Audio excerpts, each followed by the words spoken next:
골로새 교회는 에바브라라는 사람에 의해서 세워졌습니다. 에바브라는 아마 에베소에서 사도 바울이 제3차 선교 여행 때 3년 정도 머물렀거든요. 그 머무른 가운데 골로새에서 살고 있었던 에바브라가 가서 은혜를 받은 것 같습니다.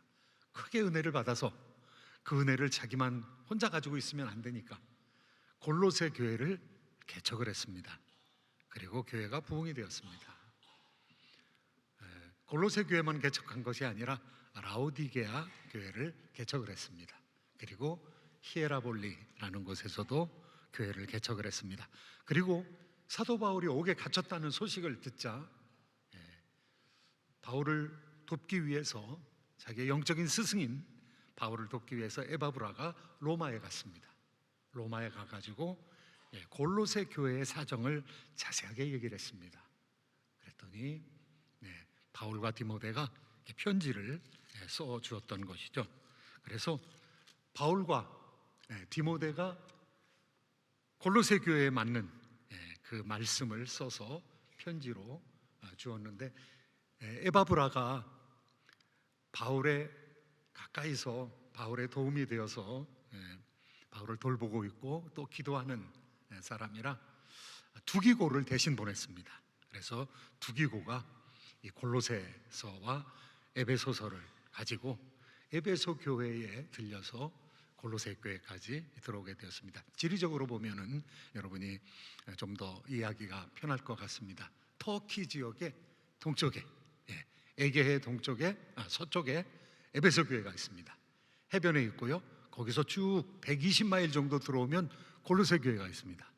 골로새 교회에 말씀을 전하고 편지를 전하고 또 라오디게아 교회에 가서 그곳에서도 편지를 전했습니다. 그런데 라오디게아 교회에 전한 편지는 지금 우리에게 오지 않습니다. 남아있질 않습니다.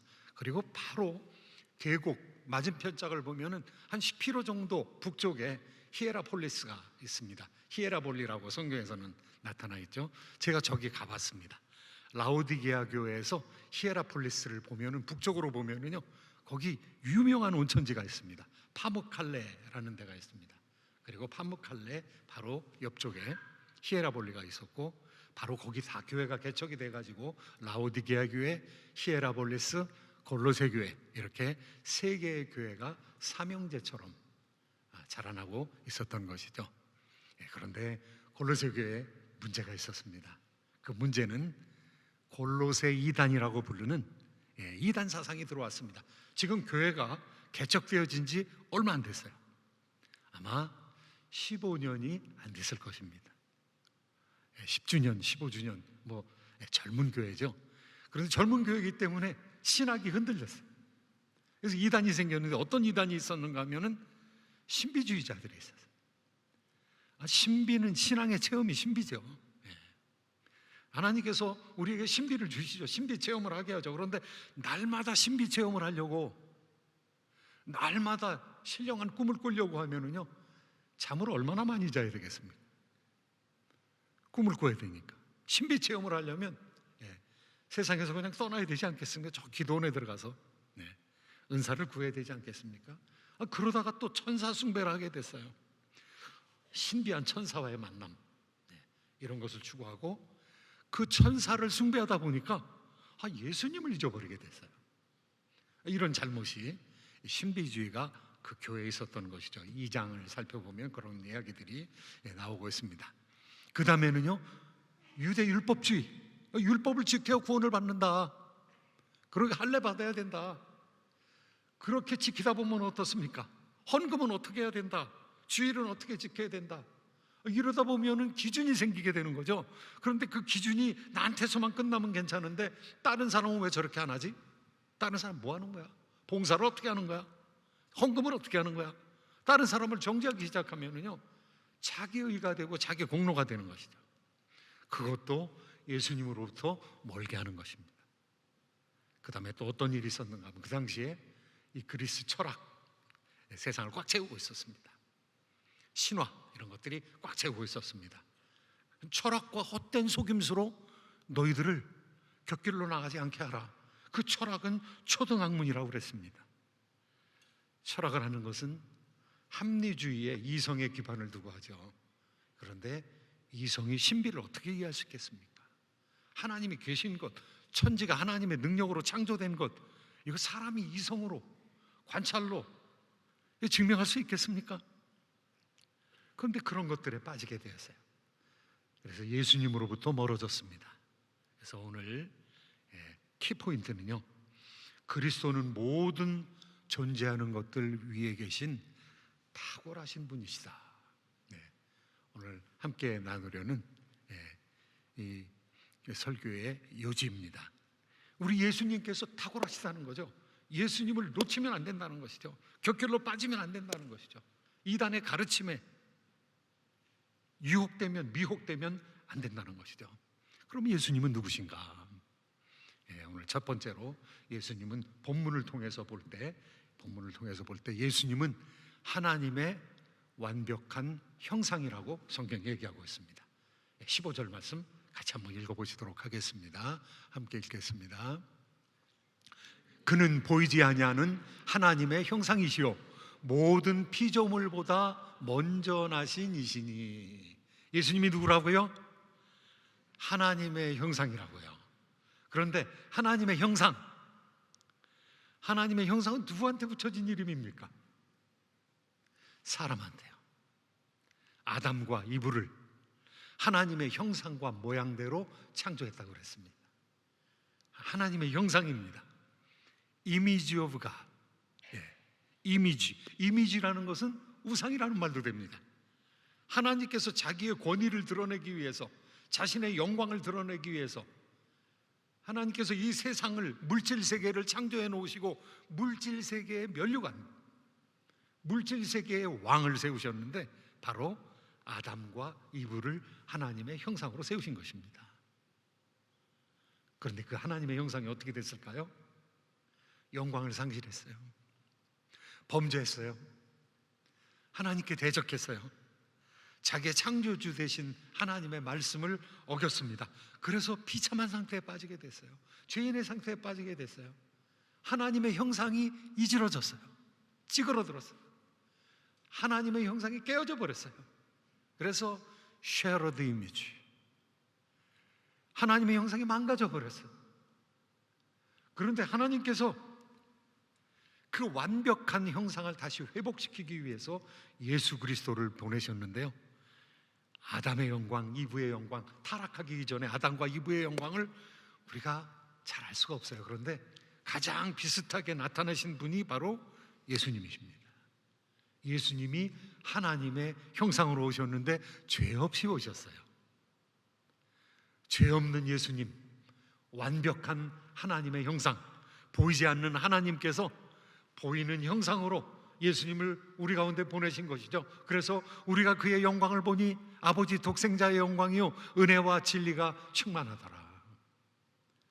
하나님의 완벽한 형상을 우리에게 보여주시고 우리가 따라가야 할 방향, 우리가 어떻게 그 형상을 회복해야 될 것인가를 알게 해주셨던 것이죠. 그런데 오늘 15절 말씀에 보면은요, 또 이단들이 그 시비 거는 겁니다. 모든 피조물보다 먼저 나신 이시니 그랬어요. 여기 firstborn이라고 그랬어요. firstborn. 그러니까 예수님도 피조물이구나 이렇게 생각할 수가 있죠. 그렇게 생각하는 이단이 바로 여호와의 증인이라는 이단입니다. 그렇게 생각했던 사람이 신학자 중에서는 아리우스라는 사람이었습니다. 아리우스와 그를 따르는 사람들이 예수님 피조물보다 먼저 생긴 존재다. 예수님도 피조물이다. 예수님이 피조물입니까? 예수님은 하나님 아들이요 하나님이시죠. 제2위 하나님이시죠. 그럼 여기 왜 이렇게 썼냐? 여기 왜 이렇게 썼냐? 그 다음 말씀 또 설명하는 말씀이 있습니다. 17절 말씀, 18절 말씀, 17절, 18절 같이 한번 읽도록 하겠습니다. 또한 그가 만물보다 먼저 계시고 만물이 그 안에 함께 섰느니라. 그는 몸인 교회의 머리시라. 그가 근본이시요 죽은 자들 가운데서 먼저 나신 이시니 이는 친히 만물의 으뜸이 되려 하심이요. 여기도 먼저 났다는 얘기가 또 나옵니다. 만물보다 먼저 났다. 그런데 예수님은 창조주 하나님이시잖아요. 태초에 말씀이 계시니라. 예수님이 말씀이시죠. 이 말씀이 하나님과 함께 계셨으니 이 말씀은 곧 하나님이라. 이 세상 모든 것이 말씀으로 말미암지 않고는, 예수 그리스도로 말미암지 않고는 된 것이 없느니라. 예수님께서 시간과 공간을 창조하셨습니다. 그러니까 모든 피조물 전에 계셨던 분이시죠. 여기 firstborn이라는 말은 두 가지 의미가 있어요. 근데 한 가지 의미만 생각하면은 곁길로 빠져서 이단으로 들어갈 수가 있는데요, firstborn이라는 것은 시간적으로 먼저 났다는 뜻이기도 합니다. 그래서 장자가 먼저 났죠. 예수님을 장자라고 부릅니다. 다른 것보다 먼저 났으니까 firstborn, 프로토토코스라는 말을 썼어요. 프로토, 먼저, 토코스, 나셨다. 프로토토코스라는 말은 첫 번째로 먼저 났다라는 의미가 있기도 하지만은, 두 번째는요, 장자라는 의미가 있기도 하지만, 두 번째로는 탁월하다라는 의미가 있습니다. preeminence, 우리가 supreme이라는 말을 썼었죠. 예수 그리스도는 높으신 분이시다, 탁월하신 분이시다, 프리에미넌트하신 분이시다. 그래서 성경에서는요, 이 프로토토코스라는 말, 미리 나셨다는 말을 어디다가 붙여줬는가 하면은요, 다윗한테 붙여줬습니다. 그리고 이스라엘 백성들이 너희들이 나의 장자다 그랬습니다. 아니, 이스라엘 백성들보다 먼저 생긴 나라가 얼마나 세고 세였습니까? 바벨론 먼저 생겼죠. 큰 나라들도 얼마나 많습니까? 그런데 이스라엘 백성들을 내 장자다 이렇게 말씀하십니다. 거기서 장자라는 말은, 다윗을 장자라고 하는 이유는, 예수 그리스도를 장자라고 하는 이유는 예수 그리스도께서 탁월하시다는 것이죠. 그러니까 두 가지 의미가 있다는 거 여러분 기억하시고 이단에 빠지시면 안 됩니다. 여호와의 증인 같은, 여호와의 증인은 이 귀절이 예수님을 낮추는 귀절입니다. 그래서 우리가 예수님의 증인이 아니라 여호와의 증인이다 이렇게 얘기합니다. 예수님이 하나님보다 못하시다는 거죠. 그런데 정통신학은 어떻습니까? 정통신학은 하나님이 아들과 동등하시다. 하나님과 하나님의 아들 예수 그리스도와 성령은 동등하시다. 모두 하나님이시다. 하나님의 특성들을, 에센스를, 본질을 다 가지고 있다 이렇게 얘기하는 것이죠. 사랑하는 성도 여러분, 그런데 여긴 귀중한 비밀이 있습니다. 우리 예수님께서 하나님의 형상으로 오셨다는 것은 인간의 모습으로 오셨다는 거죠. 사람의 타락이 있기 전에 천사의 타락이 있었습니다. 그런데 하나님께서 천사의 타락을 고치기 위해서 천사의 세계에 들어간 적이 없습니다. 그런데 사람은 어떻습니까? 예수님께서 사람의 모습으로 낮은 곳으로, 물질 세계로 들어오셨습니다. 그래서 시간과 공간에 제한을 받으시는 존재로 낮아지셨습니다. 그리고 예수님께서 다시 하나님의 보좌로 올라가십니다. 그리고 올라가실 때 부활하셨습니다. 부활의 첫 열매가 되셨습니다. 이것은 사람들의 운명을 미리 보여주는 것입니다. 우리의 운명입니다. 믿는 자들의 운명입니다. 부활하게 될 뿐만 아니라 하나님 보좌에 앉게 된다는 것이죠. 그래서 계시록 3장에서는 이렇게 얘기하고 있습니다. 3장 마지막 절, 이기는 자에게는 내가 이기고 아버지의 보좌에 앉은 것처럼 보좌에 앉아서 왕노릇하게 하리라. 여러분 믿으십니까? 여러분 정말로 축하드립니다. 예수님 안에 모든 것이 있습니다. 예수님은 하나님의 비밀입니다. 예수님은 지혜이십니다. 예수님은 길이십니다. 예수님 생명이십니다. 그런데 그 예수님이 우리의 머리 되셨어요. 그는 교회의 머리라고 말씀하고 있습니다. 얼마나 놀라운 일입니까? 교회와 한 몸을 이루고 있다는 것이죠. 머리와 몸은 하나입니다. 목이 잘려지면 머리도 죽고 몸도 죽습니다. 그런데 머리와 몸이 붙어 있으면 한 몸인 것이죠. 하나님께서 우리를 얼마나 존귀하게 여기셨는지, 예수 안에서 예수 그리스도를 향한 복음의 진리를 깨닫고 나서 사도 바울은 내가 그 전에 가지고 있었던 모든 것들을 분토와 같이 여기느니라. 쓰레기 같이 여긴다. 뭐 설교 시간에 얘기하기는 좀 그렇지만은 내가 옛날에 가지고 누렸던 것은 똥이다, 이런 뜻입니다. 뭘 붙들고 계십니까? 예수 그리스도를 붙들면 여러분의 명예가 다시 살아나는 줄로 믿습니다. 여러분의 자긍심이 다시 살아나는 것입니다. 여러분의 미래의 소망이 생기는 것입니다. 여러분의 지위가 높아지는 것입니다. 저와 여러분의 모든 영광이 우리 가운데 그리스도 안에서 다시 임하는 것이죠. 사랑하는 성도 여러분, 우리가 그리스도 안에서 참으로 우리의 아름다운 미래를, 그리고 우리의 존귀한 현실을 다시 깨닫고 찾아가게 되는 것이죠. 나는 여호와 보시기에 존귀한 자다. 나의 하나님이 나의 힘이 되셨도다. 여호와 보시기에 존귀한 자로 우리가 들림을 받게 되는 것입니다. 이 두 번째는요, 예수님은 누구신가? 그 당시에 천사 숭배하던 사람들에게는 천사나 예수님이나 비등비등하지 않느냐? 천사는 얼마나 영광스럽냐, 얼마나 능력이 있느냐. 그런데 예수님은 어떻게 되셨어요? 예수님은 겉으로 볼 때는 십자가에 못 박혀가지고 비참하게 돌아가셨거든요. 골로새 교회가 서게 되었는데 그 골로새 교회가 세워진 지 한 20년 전에, 한 세대도 안 돼서 예수님께서 십자가에 비참하게 돌아가셨거든요. 그러니까 믿음이 없으면 어떻습니까? 믿음이 없으면 예수님이 실패자인 거예요. 예수님이 비참함을 극도로 겪은 사람인 거예요. 그런데 믿음 가운데서 보면 그 예수님이 내 죄 때문에 돌아가셨다는 믿음을 가지게 되면 얼마나 예수님이 귀합니까? 그 예수님께서 우리에게 눈물을 흘리게 만드는 거죠.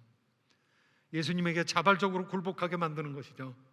그런데 그 예수님이 천사보다도 더 능력이 있다는 것입니다. 천사들을 제어하는 천사들의 창조자가 되신다는 것입니다. 정사와 권세의 창조자, 통치자와 권세자들의 창조자가 되신다고 오늘 성경이 얘기하고 있습니다. 그러니까 천사 숭배하면 곁가지를 잡는 거다. 진짜 본가지를 잡으려면 예수님을 붙들어야 된다. 그 예수님은 천사의 창조자이다. 그 예수님은 천사를 지금도 부리시는 분이시다. 천사 숭배가 아니라 예수 그리스도를 우리가 붙들 때에 진리 가운데 있게 된다라고 얘기하고 있는 것이죠. 16절 말씀 같이 한번 읽으시도록 하겠습니다. 16절 말씀 함께 읽습니다. 만물이 그에게서 창조되되 하늘과 땅에서 보이는 것들과 보이지 않는 것들과 혹은 왕권들이나 주권들이나 통치자들이나 권세자들이나 만물이 다 그로 말미암고 그를 위하여 창조되었고. 우리 예수님께서 보이는 세계와 보이지 않는 세계를 창조하셨다는 것입니다. 보이는 세계는 물질 세계입니다. 보이지 않는 세계는 영적인 세계입니다. 우리가 보지 못하는 영적인 세계도 예수님께서 창조하셨고, 무엇을 또 창조하셨는가 하면은 여기 나오는 이름들이 있습니다. 이름들은 사도 바울이 만들어낸 이름이 아닙니다. 그 당시에 사용되고 있었던 천사를 지칭하는 전문적인 용어들입니다. 오늘 여기에 왕권들이나 주권들이나 다 복수로 썼죠. 통치자들이나 권세자들이나. 옛날 성경에서는 이 통치자를 정사와 권세 그랬습니다. 정사와 권세. 에베소서에서는 이렇게 얘기하고 있죠. 너희들의 싸움은, 우리들의 싸움은 혈과 육에 속한 것이 아니라 정사와 권세와 어둠의 세상 주관자들과 하늘에 있는 악한 영들에게 대함이라. 우리가 하나님의 영적인 세계에 불림을 받았다는 거예요. 우리는 아무 힘이 없지만은, 그러나 우리의 기도를 통해서 하나님의 놀라운 사역에 동참할 수 있다는 것이죠. 우리가 무슨 정치 참여, 그 다음에 우리가 사회개혁 이런 데 참여할 수도 있지만은, 그런데 너무 놀랍게도 이 사회개혁하고 정치개혁하는 건 한계가 있거든요. 왜냐하면 옛날로 또 돌아갈 수가 있거든요. 황제 숭배 이거 하지 말자고 영국에서 찰스 1세를 목을 잘랐습니다. 청교도 혁명한 사람들이 목을 잘랐어요. 그런데 나중에 크로멜이 죽고 나서 왕정 복고가 됐습니다. 이 사회를 변화시킨다는 건 한계가 있는데 우리가 하는 일 가운데서는요, 영적인 세계, 이 세상의 배면에서 역사하는, 이 세상의 뒤에서 역사하는, 보이지 않는 세계에서 역사하는 정사와 권세의 통치자들과 권세자들에게, 대천사들에게 영향을 미칠 수가 있다는 거죠. 어떻게 하면 됩니까? 기도하면 됩니다. 기도를 통해서 하늘의 움직임이 생깁니다. 기도를 통해서 하늘의 바람이 생깁니다. 다니엘이 기도했을 때 바로 기도하던 그날에 천사가 메시지를 가지고 출발을 했습니다. 그 천사들 가운데선 저급한 천사들도 있지만은, 그런데 굉장히 강력한 천사들, 여기 통치자들, 왕관들, 주권자들, 이런 천사들이 대천사들입니다. 천사들 가운데 여러 종류가 있습니다. 제가 천사에 대해서 조금 연구를 했습니다. 우리가 천사에 대해서 잘못 생각하고 있는 것들이 많더라고요. 천사 하면은요, 아기 천사도 있고 또 여자 천사도 있고, 그런데 천사, 구약 성경에서 말라크라고 표현된 천사들은 전부 남성입니다. 천사들은 하나님의 수종드는 사람들인데요, 수종드는 존재들인데요, 하나님 보좌 근처에 있는 천사들이 있습니다. 굉장히 높은 천사들, 그것을 그룹이라고 그렇게 얘기합니다. 그 다음에 스랍이라고 얘기합니다. 날개 달렸다고 하는 것은 스랍이 6날개를 가졌다고 성경이 얘기하고 있습니다. 그룹이 2날개를 가졌다고 얘기하고 있고요, 사람이 타락했을 때 에덴 동편으로 쫓겨난 사람들이 들어오지 못하게끔 그룹이 에덴 동산을 지켰다고 그렇게 얘기하고 있습니다. 수많은 천사들, 능력자들입니다. 권세자들입니다. 통치자들입니다. 왕관들입니다. 민족의 배면에서 혹은 교회의 뒤에서 혹은 개인의 배후에서 지키면서 보호하고 그리고 수종드는 자들입니다. 하나님께서는 우리에게 얼마나 존귀하게 하셨는지, 우리 사람들이 놀랍게도 천사에게 영향을 미칠 수 있도록 기도라는 도구를 우리에게 허락하여 주셨습니다. 귀신이 들어왔는데 기도로 말미암지 않고는 이와 같은 것들이 쫓겨날 수 없다, 예수님께서 가르쳐 주셨습니다. 기도를 통해서 영적인 세계에 변화를 줄 수 있다고 예수님께서는 말씀하신 것이죠. 그러니까 천사는 숭배의 대상이 아니라는 것입니다. 천사는 우리가 그리스도와 함께 주의 사역을 감당할 때 수종드는 자로서 우리 곁에 와 있다는 것이고요, 그리고 우리의 기도를 통해서 천사가 움직인다고 성경은 우리에게 얘기하고 있는 거죠. 그러니까 천사는 숭배의 대상이 아니다. 천사를 숭배하려고 하면 너무 크고 거룩하고 무서워서 천사에게 경배하려고 하면 천사들은 나한테 경배하지 말라, 오직 주님만 섬겨야 된다, 이렇게 얘기하고 있습니다. 세 번째로는요, 예수님은 누구신가? 예수님은 만물의 화해자 되신다, 이렇게 얘기하고 있습니다. 지금 이 세상이 어떻습니까? 지금 이 세상이 어지러운 세상이죠. 그런데 예수님께서 reconciler, 이 어지러운 세상, 이 부대끼는 세상, 이 싸우는 세상, 투쟁하는 세상, 그리고 피조물을 어뷰즈하는, 피조물을 남용하는 이 세상 가운데 우리 하나님께서는 화해자 되신다고 말씀하고 있습니다. 예수님께서 화해자가 되시기 위해서 인간 역사에 뛰어들어오셨습니다. 그래서 하나님과 원수가 되어버린 사람, 이지러진 하나님의 형상, 우리 사람들을 회복시키기 위해서 돌아오신 거죠.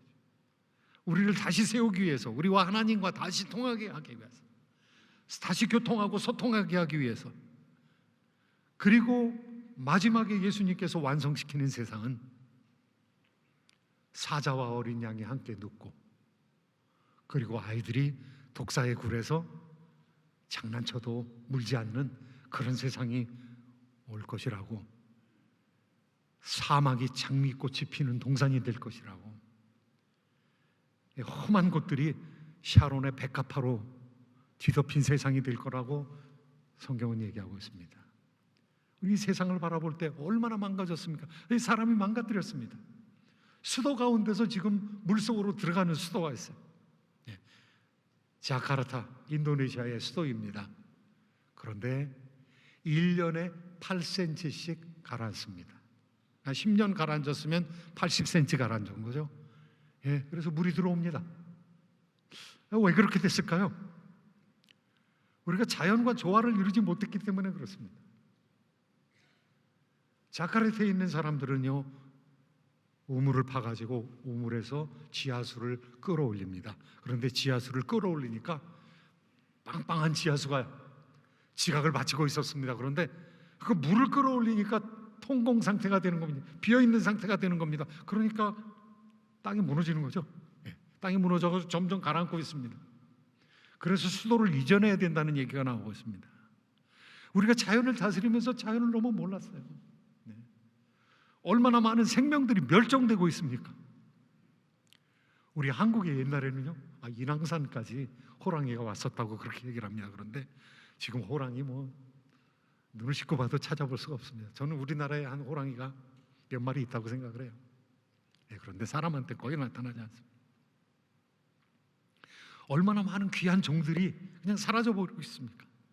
이 사람들이 생명을 만들어낼 수는 없잖아요. 생명을 멸종시키는 많이 했는데 생명을 만들어낼 수는 없잖아요. 그런데 요즘에는 신의 영역에 도전하고 있어요. 사람들이 생명을 만들어냈어요. 합성 생물학이라는 것을 통해서 생물을 만들어냈습니다. 바이오 펀드리, 그래서 생명을 부속처럼 이렇게 기릅니다. 그래서 바이오 파운드리를 통해서 생명을, 아주 유명한 생명공학자가 생명을 만들었어요. 생명을 만들면 생명의 특성은 생식을 해야 됩니다. 자기 새끼를 만들어내야 됩니다. 그런데 새끼를 만드는 능력까지 사람이 부여를 했어요. 일단 있는 것을 조작을 해가지고 그렇게 만들었죠.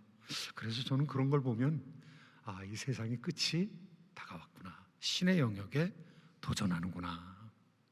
영화에서도 실제적인 상황에서도 이런 새로운 종, 없었던 종을 만들어내는, 수많은 종을 망가뜨려버리고 또 없었던 종을 만들어내는 그런 일들을 사람이 하고 있습니다. 자연을 지금 훼손하고 있는 것이죠. 망가뜨리고 있는 것이죠. 그런데 거기에 대해서 오늘 말씀은 우리한테 뭐라고 얘기하고 있는가? 같이 한번 19절, 20절 말씀 함께 읽도록 하겠습니다. 아버지께서는 모든 충만으로 예수 안에 거하게 하시고 그의 십자가의 피로 화평을 이루사 만물, 곧 땅에 있는 것들이나 하늘에 있는 것들이 그로 말미암아 자기와 화목하게 되기를 기뻐하심이라. 여기 오늘 읽은 성경 가운데서 가장 많이 나오는 단어 중에 하나가 모든 2번 나오고요. 그 다음에 만물 6번 나옵니다. 그런데 모든하고 만물, 이것은 똑같은 헬라어입니다. 파스라는 똑같은 모든이라는 뜻입니다. 모든 만물을 창조하신 예수님께서 모든 만물을 자신의 휘하에 두시겠다는 것입니다. 인간을 회복시켜서 하나님과 화해하게 만들고 그 다음에 깨달은 인간이 자연계를 다스리는 주인 노릇을 잘 할 수 있도록 예수님께서 세우시겠다는 것이죠. 자연을 훼손하는 존재가 아니라 자연을 회복시키는 존재로 사용하시겠다는 것이죠. 얼마나 많은 자연들이 무너져 나가고 있습니까? 그 가운데서 우리로 하여금, 예수 믿는 사람으로 하여금, 사람으로 하여금 환경을 보존하는 일을 맡기겠다. 그래서 생육하고 번성해서 땅에 가득하고 땅을 정복하는 사람이지만 그 사람이 에덴을 지키며 돌본다고 그랬거든요. 창세기 2장 15절에서 에덴을 지키면서 돌보는 자라고 그랬거든요. 그러니까 관리자가 되어야 된다는 것이죠. 성경이 관리자라는 이름을 우리에게 부여하고 있는 것이죠. 여러분, 주변을 관리하셔야 합니다. 환경 잘 지키기 위해서 노력하셔야 됩니다. 10년 후에, 20년 후에 우리 자녀들이 사시미를 먹을 수 있을지 없을지 모르겠어요. 왜냐하면 너무 많은 플라스틱이 텍사스주만한 섬을 이루고 있기 때문에 태평양에서 어마어마하게 많은 플라스틱이 떠서 큰 산을 이루고 있고요. 그리고 그것들이 계속 미세 플라스틱으로 떨어져 나가고 있습니다. 물고기가 그것을 먹습니다. 그리고 물고기 먹은 것을 또 우리가 먹습니다. 우리 체내에 플라스틱이 축적이 되는 거죠. 많은 사람들이 최근에 들어서 점점 많은 병에 걸리고 있어요. 암에 걸리고 있어요. 왜 그럴까 도대체? 이 먹거리에 문제가 생긴 것입니다. GMO 식품도 만들어서 먹지만은 우리가 깨끗하다고 먹는 것 중에 벌써 오염된 것들이 서서히 생기고 있는 것이죠. 자연계가 우리에게 저항하고 있는 것입니다. 왜냐하면 우리가 자연계를 제대로 관리하지 않았기 때문에. 그런데 예수님께서는 화해자로 오셔서 영적인 것들 뿐만이 아니라 인간적인 것들, 보이는 것과 보이지 않는 것들에 화해를 이루시겠다고 말씀하고 있는 것입니다. 이 말씀을 맺겠습니다. 크라이스트 커넥션 혹시 준비되셨으면 같이 한번 읽도록 하겠습니다. 본문을 통해 예수님이 최고의 탁월한 존재이심을 드러내고 있는 이유는 당시의 신자들이 여러 이단에 노출되어 있기 때문이었습니다. 사탄의 공격은 반드시 신앙의 중심이자 하나님의 비밀이자 우리의 믿음의 원조요 완벽하게 하시는 이인 예수님에 대한 공격에 집중됩니다. 그러므로 교회의 머리, 영적 존재들의 주관자, 만물의 화해자이신 예수님을 확신하여야 합니다. 갈라디아 교회도 이단이 있었습니다. 신비주의 이단, 천사숭배하는 이단. 이 천사숭배, 신비주의에 빠지면은요, 신비는 하나님께서 원하시는 데 주시는 것이지 그거를 주로 찾으러 다니면 사람들이 이성에서 도피하게 됩니다. 하나님께서 머리를 주셨는데 머리를 쓰지 않게 되는 거죠. 그 다음에 율법주의에 매이게 되면 그게 자기의가 돼서 다른 사람을 정죄하게 됩니다. 세 번째로는 철학과 헛된 속임수에 빠지게 되면은요, 합리주의에 빠지게 되면은 초자연적인 하나님의 역사에 대해서 이해하지 못하게 되는 그런 곁길로 빠지는 이단들이 그 당시에도 있었습니다. 지금 우리가 지난 한 100년 동안 많은 교회가 공격을 받았습니다. 성경이 공격을 받았습니다. 합리주의에 의해서 먼저 공격을 받았어요. 그래서 합리주의에 대해서 말한 사람 중에서 오늘 본문을 통해서 그 합리주의에 태클을 걸었던, 너희들 잘못됐다, 하나님의 교회는 신실한 교회다, 초자연적인 존재다, 이렇게 얘기했던 사람인데 칼 바르트라는 스위스 신학자입니다. 이 칼 바르트는 교회 교의학이라는 책을 통해서 교회의 머리는 예수 그리스도시다, 예수 그리스도는 완벽한 하나님의 형상이다, 이 주장을 했습니다. 그래서 그 시대에 수많은 신학자들이 자유주의를 따라가고 합리주의를 따라가는 그 상황에서 말씀 위에 서야 된다, 말씀의 신학을 해야 된다, 이렇게 정통신학을 다시 세운 사람입니다. 두 번째로는요, 월터 윙크라는 사람이 있습니다. 2차 세계대전 끝나고 나서는요, 사람들이 너무 절망에 빠졌어요. 왜냐하면 사람이 똑똑해지면 유토피아를 만들 수 있을 거라고 생각을 했어요. 그런데 엄청나게 공부를 많이 했는데, 특별히 독일에서 학문도 세계 최고, 철학도 세계 최고, 음악 세계 최고, 그 다음에 종교개혁이 일어났던 독일. 그런데 거기서 600만을 죽였어요, 사람을. 그리고 나서는 이 사람들이 그냥 영적으로 까무러친 거죠. 우리가 어떻게 이럴 수가 있었느냐. 그런데 우리 잘못도 있지만은 혹시 우리 배면에서 역사하는 악령의 세력 때문에 그렇지 않았을까. 월터 윙크는 미국 신학자입니다. 그런데 정사와 권세에 대해서 본격적으로 연구를 했습니다. 그리고 사람이 할 수 없는 사악한 일들을 사람의 배면에서 역사하는 영들로 말미암아 잘못 행할 수 있다는 사실을 발견했고요. 그 영계에 영향을 미치는 것이 교회의 기도다, 교회의 중보기도다, 예수 그리스도의 능력이다 라는 사실을 알게 되었던 것이죠. 칼 바르트가 18절 말씀으로 이 시대를 짚었다면은 월터 윙크는 16절 말씀으로, 그런데 20절 말씀, 19절 20절 말씀으로 우리가 세상을 바꾸는 것뿐만이 아니라 자연계를 보존해야 된다고 환경신학을 이야기한 위리엔 몰트만이라는 사람이 있습니다. 작년에 돌아가셨어요. 독일 신학자입니다. 하나님의 말씀으로 시대의 문제를 해결하려고 했던 것이죠. 성도 여러분, 생각해 보십시오.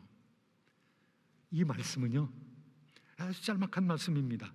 골로새서 1장 15절부터 20절까지의 말씀. 그런데 그 시대의 문제를 맞닥뜨리기 위해서 신학자들이 다 다르게 읽었어요. 강조점이 조금씩 달랐어요. 우리가 하나님 말씀에서 해답을 발견해야 되는데요, 과연 내가 지금 당하고 있는 문제에 하나님께서 뭐라고 말씀하시는가? 성경을 통해서 답변을 얻어야 되는 것이죠. 교회의 아버지들, 이 교회의 신학자들은 이렇게 교회를 지키기 위해서 하나님 말씀으로 노력을 했습니다. 우리가 뭐 신학자가 아니니까 우리가 할 수 있는 것을 하면 되겠죠. 할 수 있는 것은 무엇입니까? 나에게 부족한 것은 무엇입니까? 나에게 들어와 있는 잘못된 생각은 무엇입니까? 내 생각을 한번 살펴봐야 되겠죠. 하나님 말씀을 통해서 봐야 되겠죠. 15절부터 20절까지는 어떤 사람들은 노래라고 합니다. 노래는 어떻습니까? 아주 짧은 기절에 아주 핵심적인 내용을 담아서 그걸 노래로 부르면 잊어버리지도 않아요. 그죠? 여러분, 노래 잊어버리잖아요. 인생은 나그네 길고 여러분 안 잊어버리셨죠? 저도 기억하고 있습니다. 노래로 배운 거는 잊어버리지를 않습니다. 이거 노래로 불렀다고 그래요. 짧은 기절에 예수님에 대한 핵심적인 이 사건들이 들어가 있는 거죠. 이 말씀을 통해서 우리가 살펴봐야 될 것은 무엇인가? 여러분 어떻습니까? 골로새서를 들고 왔는데, 편지를 들고 온 두기고가 또 다른 편지를 들고 왔습니다. 골로새서는 골로새 교회에 줘야 되고, 그 다음에 또 다른 편지는 빌레몬에게 주는 빌레몬서입니다. 그러니까 적용을 해야 된다고 생각을 했던 것이죠. 골로새 교회 성도들이 골로새서를 다 읽고, 특별히 한 사람, 그 가운데서 빌레몬에게는 다시 편지를 하나 더 주었습니다. 1장으로 돼 있는, 한 장으로 돼 있는 빌레몬서를 주었습니다. 그 빌레몬서의 내용이 무엇입니까? 두기고가 혼자 온 것이 아니라 한 사람을 더 데리고 왔는데, 오네시모라는 사람입니다. 오네시모는 빌레몬 교회에 모이는 장소가, 골로새 교회가 모이는 장소가 빌레몬의 집에서 모였거든요. 그러니까 자기 집을 내놓은 겁니다. 자기 집을 열어서 교회가 있게 한 겁니다. 그래서 골로새 교회가 사도 바울의 편지를 다 들었어요. 그리고 빌레몬에게, 그 회당을 빌려준 그 빌레몬에게 편지를 하나 또 가지고 왔는데, 오네시모가 도망갔습니다. 도망간 노예입니다. 도망간 노예는 어떻게 됩니까? 죽어야 됩니다. 그런데 그 도망간 노예가 로마까지 도망가서 로마의 감옥에, 무슨 범죄로 들어왔는지 모르지만 로마의 감옥에서 사도 바울을 만났어요. 그리고 회개했어요. 그리고 신복이 됐어요. 저는 나의 신복이라, 저 사람을 종처럼 대하지 말고 형제처럼 대해주면 안 되겠느냐? 내가 강압적으로 그렇게 할 수는 없다. 네가 자발적으로 결단을 해서 저가 나한테 필요한 사람이 되었으니까 저를 나한테 다시 보내주면 좋겠다. 그래서 제가 그린 그림입니다. 저게 엄청 잘 그렸죠. 제가 AI한테 시키니까 저렇게 그려가지고 나왔어요. 지금 오네시모가 빌레몬에게 이야기를 듣고 있는 거죠. 내가 너 용서하마. 나중에 오네시모가 변화가 돼가지고요, 에베소 교회의 감독이 됐어요. 참 놀라운 일이죠.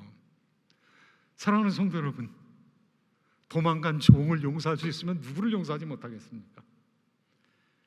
그리스도의 사랑으로 역사하는 믿음이거든요. 사랑으로 역사하는 믿음. 참으로 우리 교회가 그렇게 되었으면 좋겠어요. 사랑으로 역사하는 믿음에 따라서 여기 나오는 사람들이 다 기뻐하게끔, 다 즐거워하고, 오늘 가가지고 또 그 집사 만나면 머리가 너무 아파, 안 만났으면 좋겠어. 그 인간 때문에 내가 교회 옮겨야 되겠어? 이러면 안 되잖아요. 행복하질 않잖아요. 남에게 부담이 되지 말아야 되지만 또 부담되는 사람도 우리가 용납할 수 있어야 되잖아요. 도망간 종을 용납할 수 있었다면 누구를 용서하지 못하겠습니까?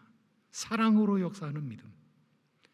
그래서 우리 교회가 참으로 하나님 은혜 가운데서 사랑으로 소통하는 예수 그리스도의 지체가 되어서 서로 섬기는 귀한 미래의 역사가 열리게 되기를 예수님의 이름으로 축원드립니다.